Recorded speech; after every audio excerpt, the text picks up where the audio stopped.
Hola, soy Ángel Díaz de Rada y te traigo una nueva píldora antropológica. Vitaminas para darte que pensar. À quoi bon moisir, sans rêve ni cauchemar, le grand sommeil, sans escale, vieillir, vieillir, et va mûrir, bien rongé, bien ridé, la vie faut se la farcir.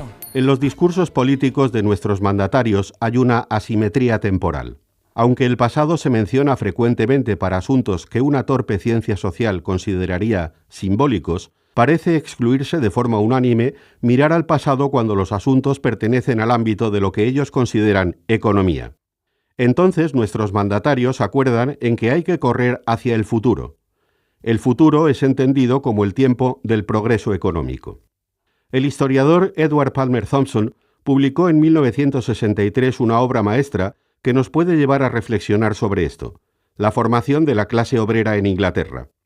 La obra cubre el periodo entre 1790 y 1840 aproximadamente, en el que se gestó el sindicalismo británico como forma institucionalizada.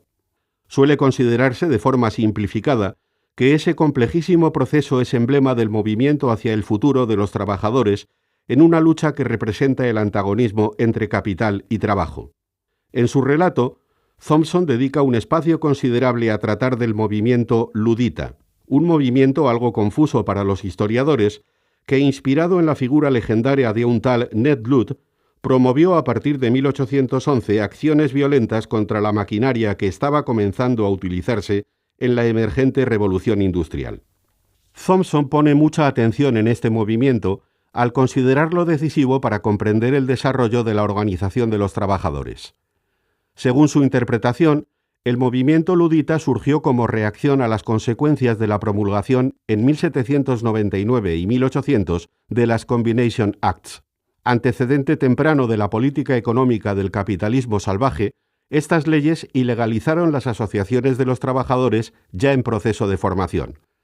Con las Combination Acts se buscó la promoción de un mercado libre con una extremada limitación de la intervención estatal, una situación que se conoce como laissez-faire.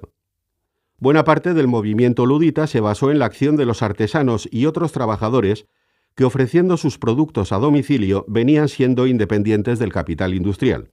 Thompson escribe: puede considerarse que el ludismo surgió en el punto crítico de la revocación de la legislación paternalista y en el momento de la imposición de la economía política del laissez-faire sobre y contra la voluntad y la conciencia de los obreros. Esta parte del estudio de Thompson es básica para una de las tesis fundamentales de su obra. El impulso inicial del sindicalismo no se orientó solamente hacia un futuro de mejora, sino hacia una resistencia contra el presente más inmediato y, lo que es más interesante, hacia un retorno al pasado. Al menos, indica Thompson, ese pasado paternalista contenía la imagen indefinida de un Estado corporativo benévolo, en el que había sanciones legislativas y morales contra el fabricante sin escrúpulos o el patrón injusto. En otro pasaje, ya en las últimas páginas del libro, escribe: es bastante fácil decir que esa cultura, de los artesanos entre otros, miraba hacia el pasado o era conservadora. Y bastante cierto. Una dirección de las grandes agitaciones de los artesanos y los trabajadores a domicilio, que siguió durante 50 años, era la de resistir el proceso de convertirse en proletariado. Según Thompson, esos trabajadores tardarían unas décadas, hasta los años 30 del siglo XIX, en superar la nostalgia por un mundo antiguo y en adquirir la confianza de proyectar uno nuevo. Y es que no parece posible en la práctica correr de forma desbocada solamente hacia el futuro. Más bien es inevitable vivir entre la nostalgia y la esperanza confiada.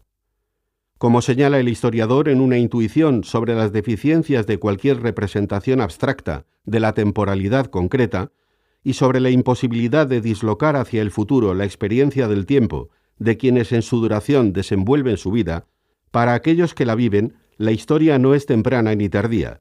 Los precursores son a su vez herederos de otro pasado. Soy Ángel Díaz de Rada, Píldoras Antropológicas, una vitamina para darte que pensar.